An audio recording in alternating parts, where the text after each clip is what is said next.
SCA Minhag of the Week, Life Cycles. Zohar for Berit Milah.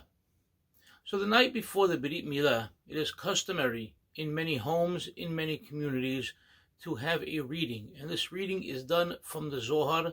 So the reading is simply referred to as Zohar. As we mentioned in the previous video, it also is named specifically in Halab by the name of Shidd al-As. And not all families do it the night before the Milah. Some do it on the actual morning of the Milah.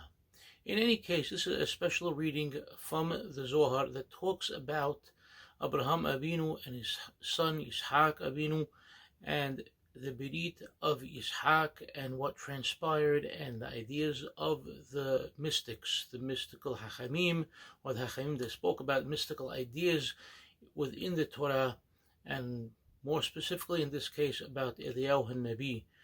And this is considered a segula for the newborn child. It's a protection for this child. Until the child enters the Berit Milah, he's not considered 100% Jewish yet, and therefore he's vulnerable to all different types of illnesses that may befall him. So this special reading before the Berit Milah is to protect the child. In any case, this doesn't seem to have been a minhag in ancient days. It only began most probably after the Zohar became popular through the Ari. So we're talking about approximately 1520s, 1530s in Safed, northern Israel, and from there the study of Zohar, the reading of Zohar, began to spread out from that city in Israel, throughout Israel, and then throughout the rest of the world. Here is a older printing of this reading. At the time it was called Mishmeret Haben, and this is from Livorno, Italy, from 1765. And it has the entire reading for the night.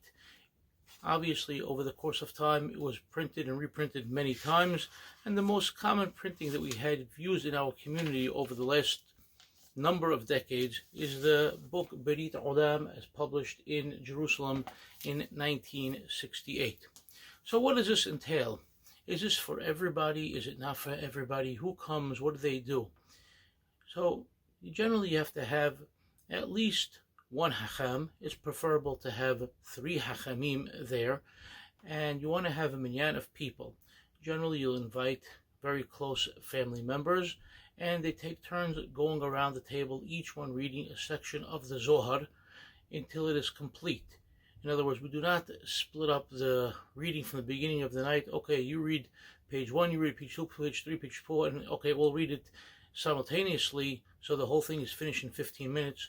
Rather, everybody listens to the person, next to him reading. He finishes, then it's his turn, and goes around the table, and the entire thing takes maybe about an hour and a half to 2 hours. After the reading, the Kaddish is said, Kaddish al Yisrael, and then songs of the Berit Milah are sung during the night of the reading, or during that 2 hour period.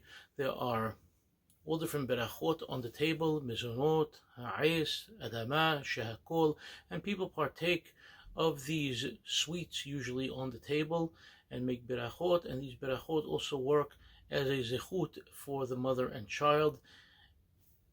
It's considered that if the Milah is in the house, as traditionally was in the past, then Eliyahu Nabi, his chair is already there, and even his presence is there. So you may begin even that night with lighting candles in honor of Eliyahu Nabi on the tray for Eliyahu Nabi, the Seneat Eliyahu Nabi. And following that, in many families, there would actually be a complete lavish meal in honor of the baby and the Berit Milah to come. So again, within each family, within each city, there were different minhagim, but this is generally the way the Zohar was. It was a section from the Zohar that was read by at least a minyan of people as a protection for the mother and child prior to the Berit Milah.